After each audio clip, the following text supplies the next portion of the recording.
The ongoing National Child Abuse Inquiry is considering scrapping its controversial investigation into the former Leicester MP, Greville Janner. It's because important evidence can't be aired in public in case it identifies a key witness.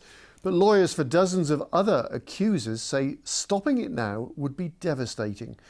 Our social affairs correspondent Jeremy Ball was at today's hearing in London. Good evening, Jeremy. This is really quite a big development. What prompted it? Well, we heard today it's because this key witness has now asked for anonymity, which of course is a legal right for sex abuse victims. But it's left the inquiry with a really difficult choice, either to go ahead without airing important evidence in public or scrap it altogether. And you'll remember that this inquiry is looking at whether institutions failed to respond to those allegations against Lord Janner. 36 of his accusers were represented here today.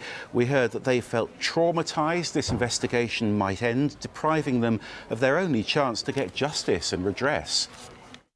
This investigation is into why it was that an important, powerful and well-connected man appeared able to avoid scrutiny, investigation and prosecution over allegations of child sexual abuse. If this investigation is shut down, our clients will consider that it would be unlawful, would undermine public confidence and would risk permanently tarnishing the reputation of this inquiry.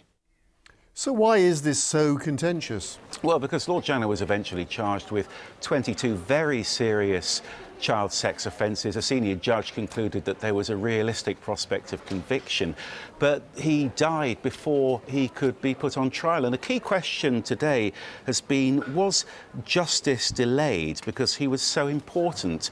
His daughters say no, and they told me that their dad is an innocent man. You've got this side sort of witch hunt at the side, which is Kafkaesque. I sat through these things. I wanted to be sick. I felt so shocked I couldn't believe what was happening. And in a democracy, that this is allowed to happen where Kafka rules is totally wrong. Now, we've also had a statement from their brother, Daniel Janner, who said his dad was a victim of false allegations from a fantasist known as Nick. Leicestershire Police, though, have made the point tonight that Nick was never part of this prosecution. And I've also been getting reaction from another of his accusers who's waived his anonymity. The wealth of evidence against him is overwhelming.